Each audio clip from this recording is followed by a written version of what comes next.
This is truly such an important meeting and such an enormous occasion that even though it's true that it also raises the question of whether or not I can be a grown-up where I still see my 18-year-old self wandering around in the lobby,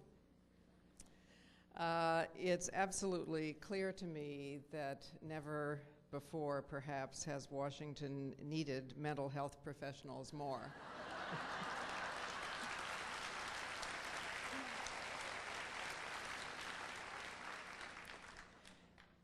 A reporter asked me last night why it was that I, clearly not a therapist, would be invited to speak here. And I told him that I thought we had a profoundly shared purpose, that you are doing in depth and in private what we in social justice movements try to do in breadth and in public.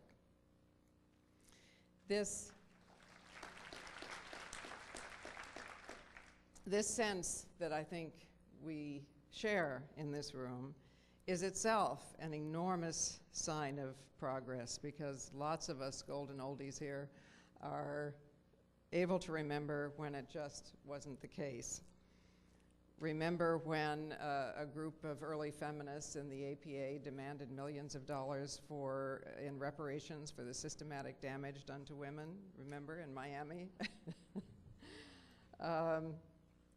And of course, we remember Freud's wonderful recipe for the continuous manufacture of patriarchy. Boys had to reject mom and replace dad, preferably by killing him, as I remember. Girls had to accept father and replace mom. I mean, you know, what could be a better recipe? Let's face it. Not to mention telling us that we were supposed to have a kind of orgasm that didn't physiologically exist. No wonder we were pissed, you know.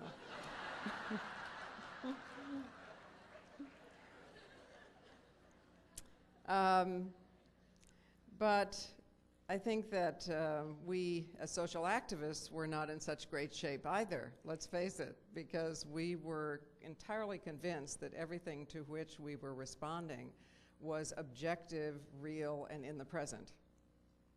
And our recipe for the personal is political really also took place in the present. We didn't see the much deeper, inner, earlier, more complicated reasons, and therefore we very often suffered burnout, which I think is a function of naivete.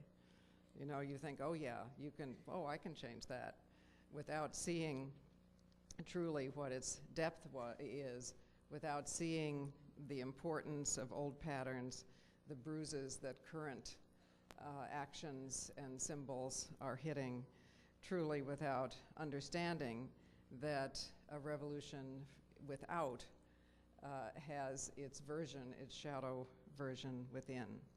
And we are greatly, greatly indebted to all of you here for deepening the social revolution, for turning it truly into a transformation.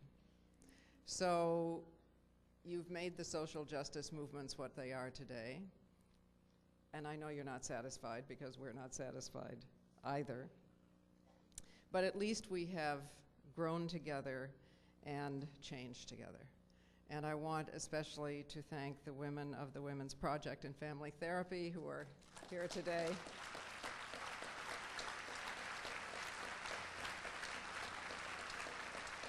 And the many, many women and men who have made clear that now the definition of family in family therapy is very different, and indeed the definition of therapy in family therapy is very, very different and much, much redefined.